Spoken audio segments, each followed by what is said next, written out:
الحمد للہ رب العالمین والصلاة والسلام علی سیدنا محمد وآلہ واصحابہ اجمعین، اما بعد۔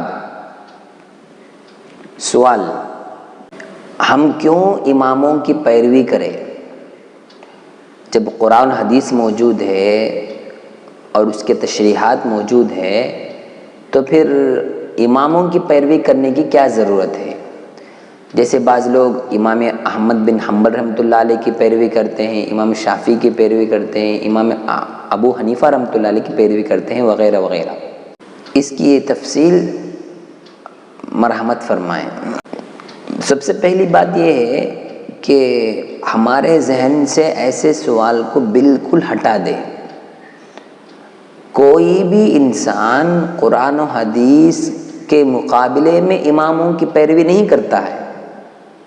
کوئی بھی انسان قرآن و حدیث کے سامنے کسی کی پیروی نہیں کرتا ہے، بلکہ ویا اماموں کے قرآن و حدیث کی پیروی کرتا ہے، یعنی قرآن و حدیث ہی کو مانتا ہے لیکن فقہا ائمہ کی پیروی کرتے ہوئے مانتا ہے۔ اس کی تفصیل کے لیے میں چند باتیں آپ حضرات کے سامنے پیش کرتا ہوں۔ وہ چند باتیں یہ ہیں کہ جو قابل غور ہے۔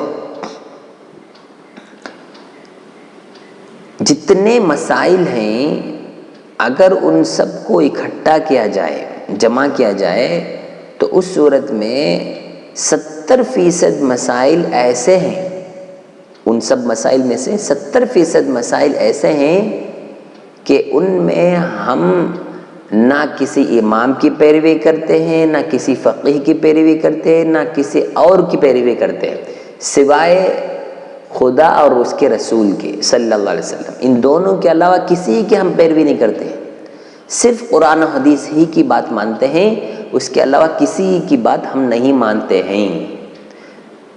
ہاں 70% کے علاوہ جو 30% مسائل جو ہیں، 30% مسائل جو ہیں، ان مسائل میں ہم سب کو بہت ضروری ہے کہ ہم ضرور اماموں کی پیروی کریں۔ اماموں کی پیروی کے علاوہ کوئی راستہ ہی نہیں ہے، کوئی چارہ نہیں ہے، ضروری ہے پیروی کرنا۔ وہ 30% مسائل آپ حضرات کی خدمت میں میں خود پیش کر دیتا ہوں، آپ خود فیصلہ کر لیں۔ پہلا، بعض احادیث ایسے ہیں کہ اگر دیکھا جائے تو ایک حدیث میں ایک بات ہوگی مسئلے کے بارے میں، اور ایک حدیث میں دوسری بات ہوگی وہی مسئلے کے بارے میں، اور معلوم بھی نہیں ہوگا کہ یہ کب بولے اللہ کے نبی، یہ کب بولے اللہ کے نبی۔ دونوں کے کہنے کے زمانہ کوئی فرق نہیں ہوتا ہے، سب ایک ہوتا ہے، زمانہ کوئی متعین نہیں ہوتا ہے، اور ایک کو ناسخ دوسرے کو منسوخ بھی نہیں کہہ سکتے ہیں۔ اب کیا کریں گے؟ ایسے مسائل میں کیا کریں گے؟ یہ بھی اس طرف بھی حدیث ہے، اس طرف بھی حدیث ہے، تو اس صورت میں ہمارے لیے ضروری ہے کہ ہم اماموں کی پیروی کریں۔ اس کی چند مثالیں میں دیتا ہوں تاکہ بات صاف طور پر کھل کر سامنے آ جائے۔ وہ یہ ہے کہ جو مشہور ہے رفع الیدین، ہاتھوں کو نماز میں اٹھانا، دونوں ہاتھوں کو نمازوں میں اٹھانا، یہ مسئلہ کیا؟ اس سلسلے میں بہت سے باتیں ہیں جو سمجھنے کی ہیں۔ 7 ایسے بڑے بڑے احادیث ہیں، اعلیٰ سند کی احادیث ہیں کہ جن میں اللہ کے نبی علیہ الصلاۃ والسلام سے ثابت ہے کہ اللہ کے نبی علیہ الصلاۃ والسلام دونوں ہاتھوں کو اٹھاتے تھے، رفع یدین کرتے تھے 28 جگہ۔ بعض حدیثوں میں معلوم ہوتا ہے، پورے ملا کر دیکھیں گے تو 28 جگہ معلوم ہوتا ہے، حدیث سے ثابت ہے، بخاری مسلم سے ثابت ہے۔ 7 بڑے بڑے احادیث اعلیٰ سند کی، بہت اونچی سند کے، اور 5 ایسے احادیث ہیں جو اس کے خلاف ہیں، یعنی رفع یدین اللہ کے نبی علیہ الصلاۃ والسلام نہیں کرتے تھے، اس طرح ہے۔ لیکن ان 5 میں سے 4 احادیث تو اس کے مقابل میں سند میں کم ہے، ترمذی اور دوسرے روایتوں میں موجود ہے، اعلیٰ سند کی تو نہیں ہے لیکن تھوڑی کم سند کی، ایک دم ضعیف بھی نہیں ہے، اتنی اعلیٰ قسم کی نہیں ہے، اتنی اونچی قسم کی، اتنی بڑی قسم کی احادیث میں سے نہیں ہے، لیکن ہیں وہ 4 حدیث کیا ہے ہیں۔ اور ایک حدیث 5 میں سے 4 تو تھوڑے کم کے ہیں، اور ایک حدیث اعلیٰ سند ہی کی ہے، مسلم شریف کی روایت باب السلام میں موجود ہے کہ اللہ کے نبی علیہ الصلوۃ والسلام اس میں روکے ہیں کہ رفع یدین مت کرو، رفع یدین کرنا اچھی بات نہیں ہے، نماز میں سکون اختیار کرو۔ یہ مسلم شریف کی روایت ہے جس میں رفع یدین ثابت نہیں ہے، رفع یدین کرنا منع ہے، ہاتھوں کو اٹھانا منع ہے، پوری نماز میں رفع یدین بالکل نہیں ہے، ختم ہو گئی۔ 7 احادیث میں ایسی معلوم ہوتی ہے اور 5 احادیث مبارکہ میں ایسی باتیں ملتی ہیں۔ اب کیا کریں گے؟ اب کیا کریں گے ہم؟ 7 بڑے بڑے احادیث میں ایسی باتیں ملتی ہیں کہ رفع یدین ثابت ہے نماز میں، 28 جگہ، وہ بھی ایک جگہ نہیں ہے، 28 جگہ۔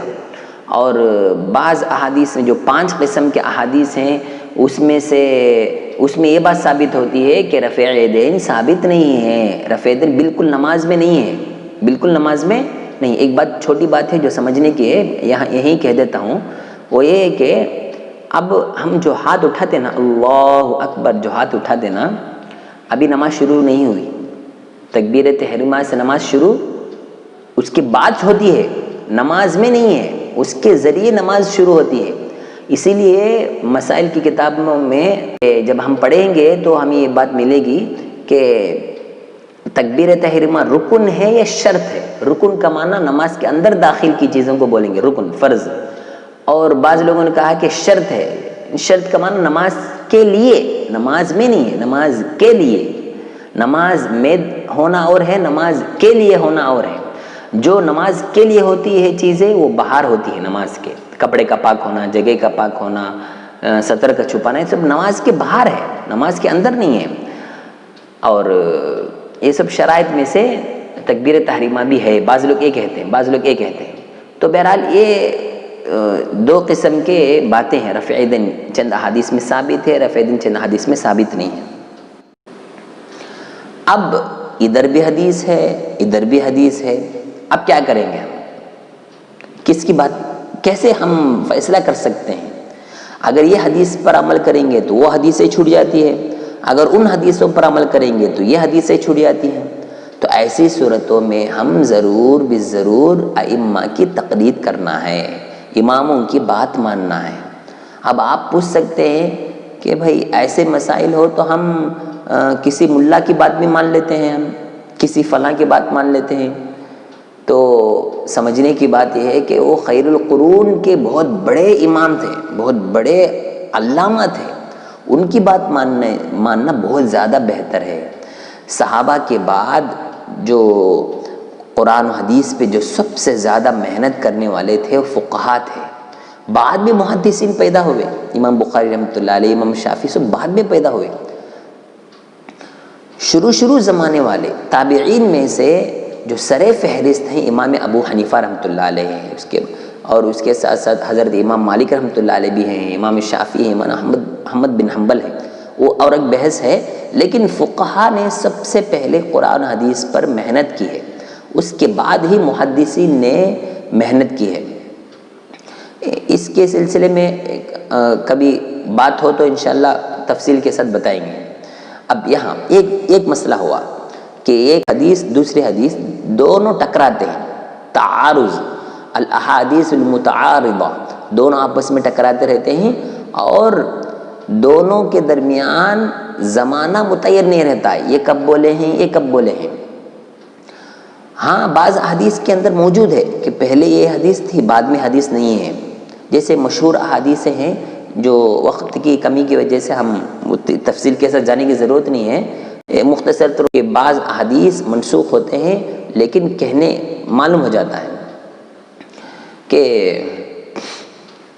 اللہ کے نبی علیہ الصلوۃ والسلام نے فرمایا کنت نہیتکم عن زیارت القبور فزوروها۔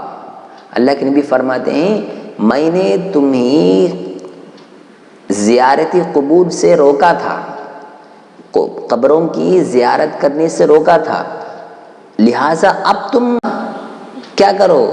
زیارت کرو، زیارت کرو، اس لیے کہ اس کی زیارت میں آخرت کی یاد دہانی ہوتی ہے، موت کی یاد دہانی ہوتی ہے، موت کی تیاریاں ہوتی ہے، تو اس لیے اس کی زیارت کرو۔ پہلے میں نے روکا تھا، اس سے معلوم ہوتا ہے کہ اللہ کے نبی علیہ السلام نے پہلے روکا اور اب جو ہے روکنا بند ہو گیا، اب جا سکتے ہیں۔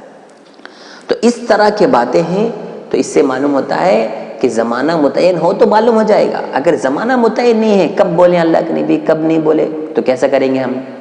تو اس لیے ضروری ہے کہ ہم ایسی باتوں میں اماموں کی بات ضرور ماننا ہے۔ نمبر 2، یہ تو پہلی بات ہوئی،